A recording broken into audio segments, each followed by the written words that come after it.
Merci à tous d'être là. Alors, honneur aux dames. Isabelle Hébert, ça paraît toute bête comme question, mais pourquoi avoir choisi de faire cette projection privée ? Alors peut-être il y a un aspect un peu ironique parce que je crois que c'est cette semaine que ça fera juste un an, donc le groupe Vive est plutôt junior que senior, mais évidemment il est senior de toutes les expertises qui le composent. Avec nos mutuelles, on couvre presque un senior sur 5. Qui soit fonctionnaire, qui soit ancien salarié du privé dans une grande entreprise, dans une petite, quelle que soit la région, il vient chez nous pour de la protection sociale, pour de la santé, pour de la prévoyance, pour de la dépendance, mais il vient aussi chez nous pour le sanitaire et social. Donc c'était un petit clin d'œil de dire qu'on était un groupe très intéressé par les seniors, parce qu'on avait aussi beaucoup de seniors dans nos adhérents. Et puis effectivement, je suis une très grande fan grâce à Martine Zuber qui m'a introduit à cette collection, une très grande fan des vieux fourneaux.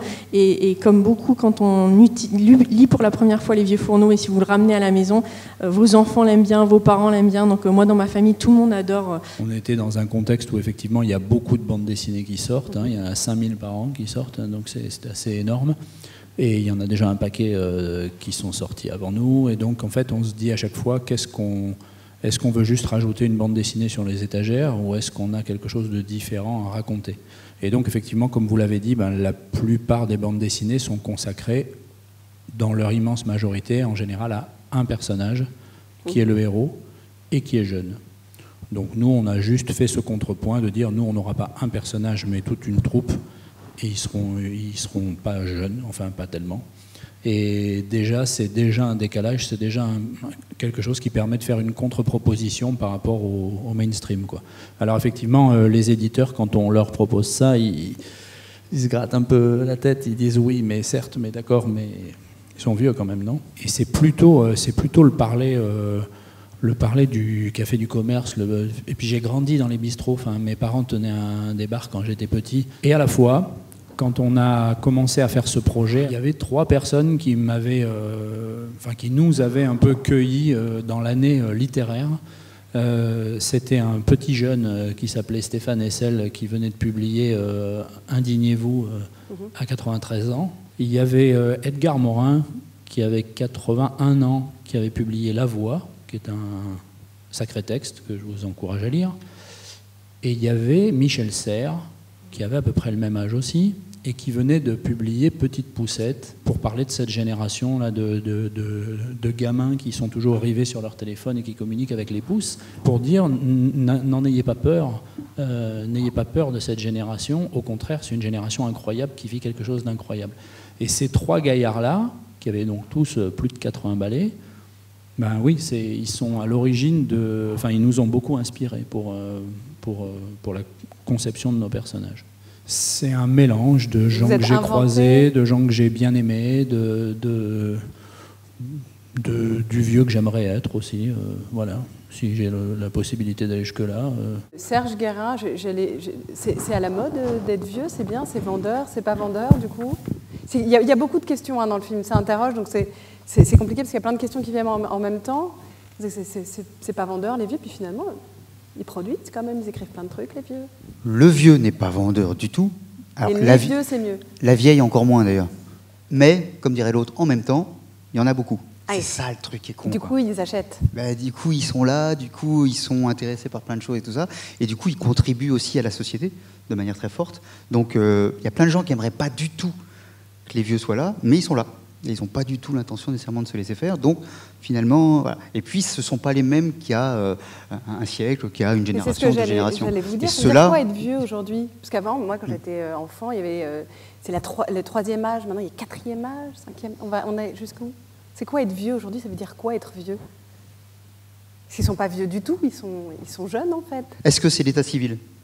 Est-ce que c'est une mentalité, on pourrait dire, un peu un esprit d'une personne qui travaille à l'état civil et tout ça ? Dans ce cas-là, on va donner un âge. L'âge d'être vieux, en France, c'est 60 ans.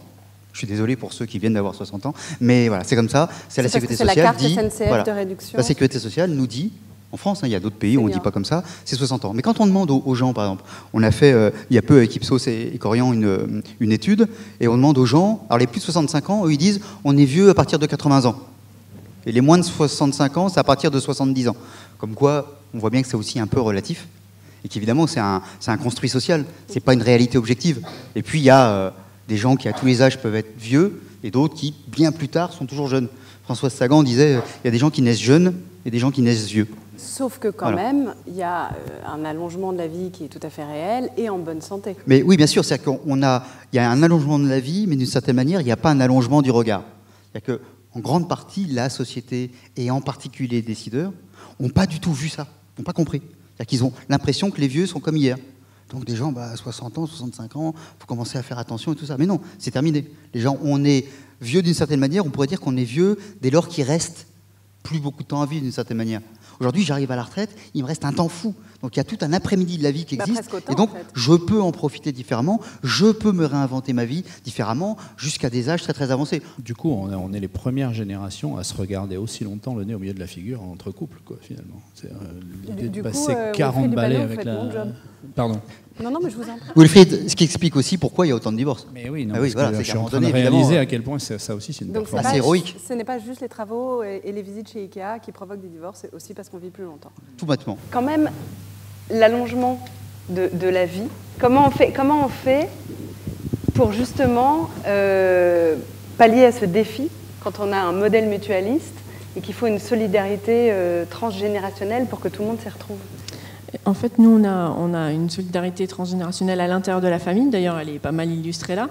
C'est qu'est-ce que les plus âgés font pour les plus jeunes quand ils cherchent un appart, ils ont besoin qu'on les aide avec de l'argent, ils vont avoir un bébé, quelqu'un qui s'occupe du bébé. Et pendant un certain temps, le sens de la solidarité dans la famille, c'est plutôt vers les aînés pour aider plutôt les plus jeunes.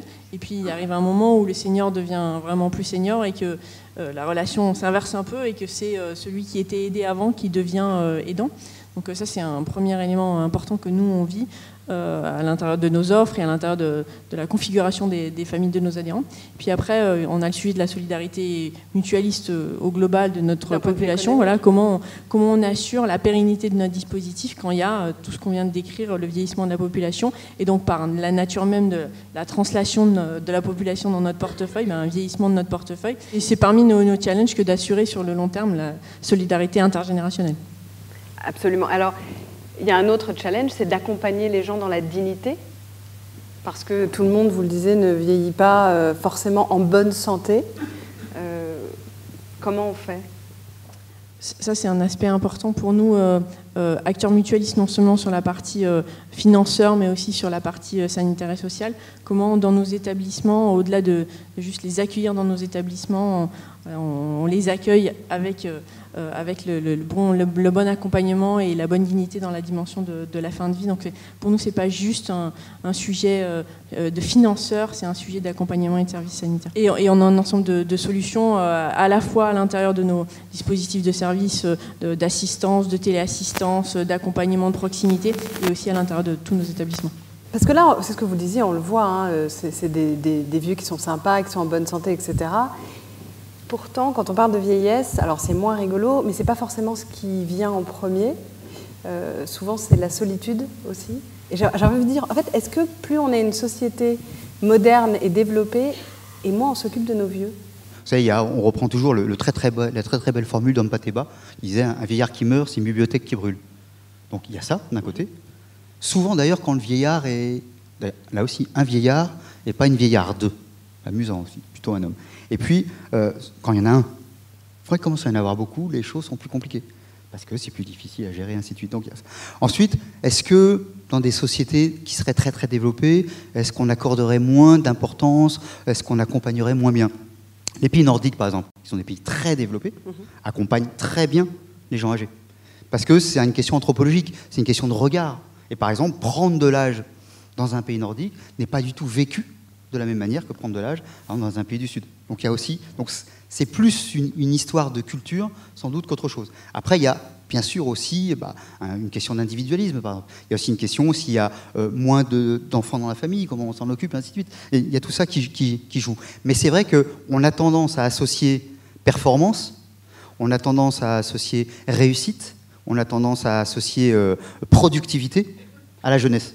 Et du coup, comme nous sommes dans des sociétés qui survalorisent la performance, qui survalorisent la productivité, sans qu'on sache plus très bien d'ailleurs qu'est-ce qu'on produit et à quoi ça sert, mais donc du coup, il y a comme ça une tentation d'une certaine modernité, d'un certain libéralisme, à survaloriser les plus forts, sous-entendu, les plus vieux ne sont pas très efficaces, pas très productifs, ils ne comprennent rien aux technologies, ainsi de suite. En même temps, on prend toujours l'aspect coût-charge et on oublie tout le reste. C'est-à-dire que les retraités, les seniors par exemple, eh bien, c'est 23 millions d'heures par semaine des grands-parents vers les petits-enfants, tout simplement pour aller les garder. C'est les aidants. Une partie des personnes qui vont accompagner d'autres personnes sont des gens âgés. C'est des gens qui vont être dans le tissu associatif. Sans les retraités, hormis peut-être dans les associations de parents d'élèves où ils sont moins présents. Mais sinon, dans le reste, s'il n'y avait pas les retraités, le tissu associatif en France s'écroule. Donc oui, ils ont un rôle énorme. Et parce que ça nous oblige aussi à penser autrement la notion d'activité. L'activité ou l'utilité, elle n'est pas seulement liée à l'emploi qu'on tient, elle est aussi liée à cette utilité sociale que l'on peut avoir. Donc en effet, c'est encore une fois une histoire de regard. Mais ça, justement, nous, c'est vraiment un des points de départ de la série, de changer le regard sur le troisième âge. Parce qu'en particulier, dans la bande dessinée, dans la tradition de la bande dessinée franco-belge, et de manière générale, on pourrait dire dans le cinéma, c'est la même chose, la tradition dans le comique, quand une personne âgée véhicule du comique, c'est en général à ses dépens, et c'est souvent, on rit de ces petites diminutions, de ces handicaps. Le simple fait de faire une bande dessinée avec des personnes d'un certain âge, mais qui sont, eux, générateurs de comiques par leurs actions et pas justement par tout ce qu'ils ratent, parce qu'ils n'arrivent plus à faire, parce que, voilà, ça arrive un peu dans les vieux fourneaux. Il y a Mimile qui n'arrive jamais à se lever, etc. Ça arrive, mais ça ne les empêche pas d'être lucides, acteurs, et le comique vient d'ailleurs.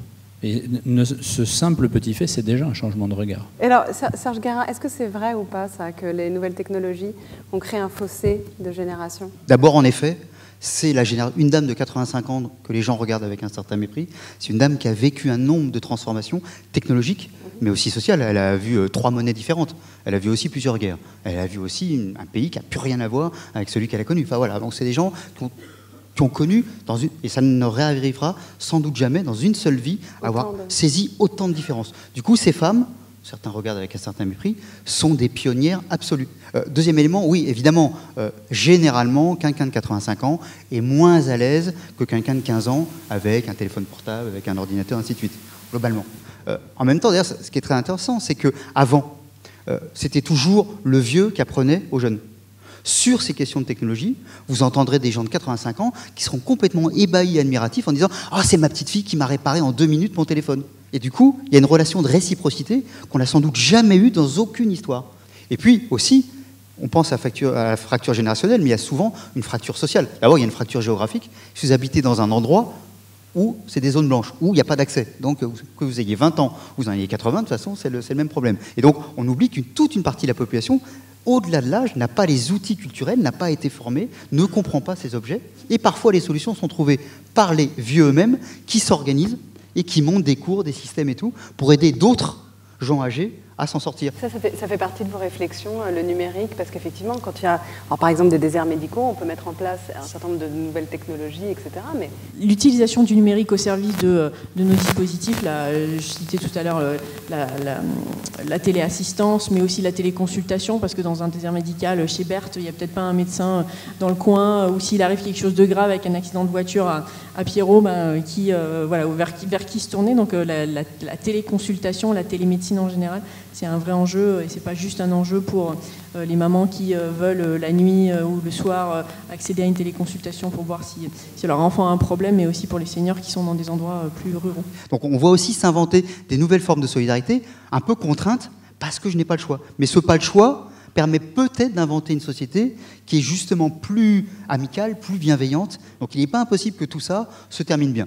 Ça, c'est quand même une bonne nouvelle. Oui, alors, finalement, est-ce que vieillir, c'est pas un peu le luxe de pouvoir faire chier tout le monde sans problème ? Est-ce que c'est pas cette liberté-là, finalement ? C'est un peu la baseline du film. En tout cas, nous, avec Paul, c'est ce qu'on avait envie de suggérer, et on avait même envie de susciter des vocations. Ce qui est intéressant aussi dans ce film et dans la BD, c'est juste de rappeler qu'à tous les âges, je veux dire, de la même manière qu'à tous les âges on a le droit de consommer, à tous les âges on a le droit de se révolter d'une certaine manière.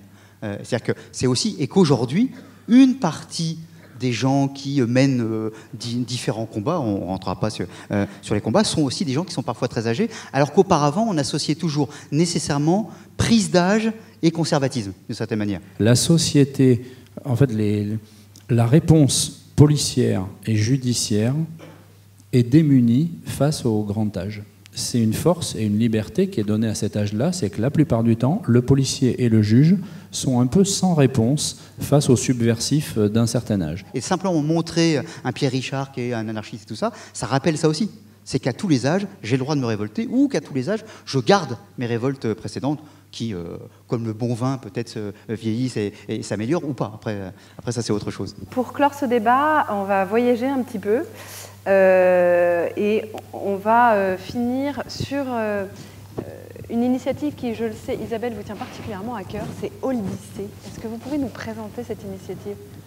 Ça ressemble à Odyssée, mais avec Old pour senior. Clément et Julia sont un jour venus nous voir dans le groupe en nous demandant si on pouvait leur donner une petite rallonge budgétaire pour aller faire un tour du monde. Ça faisait un peu Bourse Zelidja ou Lions Club qui allait faire le tour du monde. Alors on dit, vous allez travailler sur quoi ? Et ils étaient, Clément et là, ils étaient très jeunes tous les deux, et ils nous expliquaient qu'ils voulaient faire le tour du monde pour aller montrer ce que c'était qu'être senior, mais toujours sous un angle positif. Aller montrer des seniors heureux, qui pouvaient être très très seniors, mais très très heureux aussi, parce qu'ils avaient un rôle économique et un rôle social. Et donc ils ont été à la fois dans des pays européens, ils ont été au Sénégal, au Japon, en Chine, en Inde.